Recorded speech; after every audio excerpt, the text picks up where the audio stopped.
नोंथांमोना नुनो मोननाय बे सुबुंनि मुङा राजु गयारी। बेयो जाबाय राजु गयारीनि न'। चिरां जिल्लानि बिजनी नोगोरनि साहा बाहागोआव थानाय बरलावगाव बालाबारि गामियाव राजु गयारीनि न'आ। राजुआ सासे CWE खमलायगिरि। CWE खमलायनायनि ट्रेनिंखौ लादोंमोन बुहुमनांखा खमलायगिरि कालीनिफ्राय।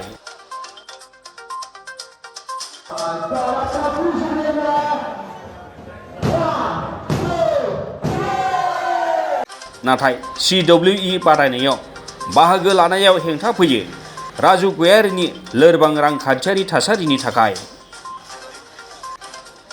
न'नि हाखौ फाननानैब्लाबो गावनि हास्थायनायखौ जाफुंहोनो नाजादोंमोनब्लाबो नाथाय बेबो थोजासे जायैयाव सिमाङा सिमां जानानै थायो राजुनि थाखाय।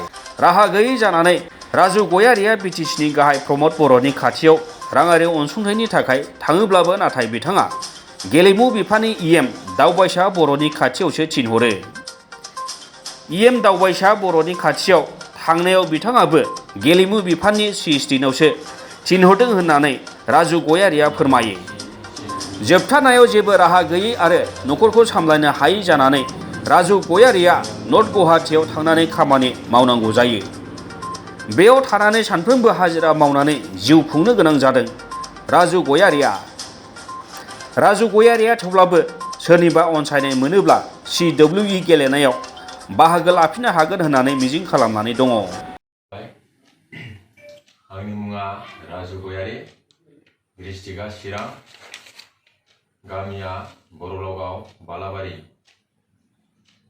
CWE आव आङो हा फाननानै काली सारनि एकाडेमियाव आङो 2016निफ्राय जइन जादों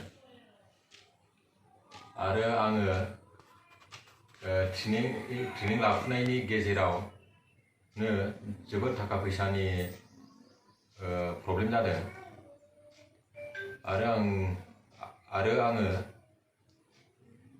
न'आव फैनांदों आरो आङो मानसिफोरनिफ्राय हेफाजाब नागिरदोंमोन।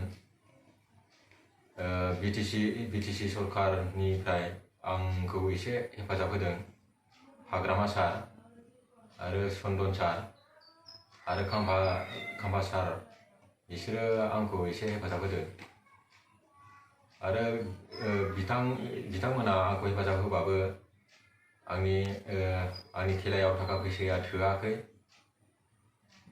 बिनिखायनो आङो न'आव दा फैनांदों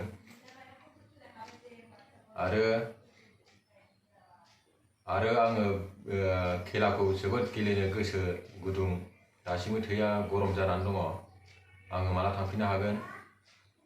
दिनैसिम बिटिआर सरकारा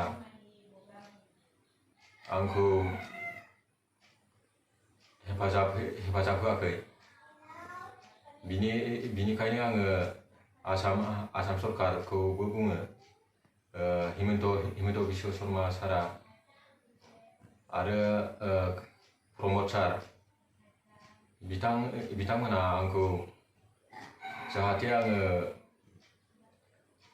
रेसलिं खेलाखौ WWE सिम जाहाथे आङो सौहैनो हायो, गावनि जिउखौ बावसोमनानैबाबो आङो गावनि हारि, गावनि जाथिखौ,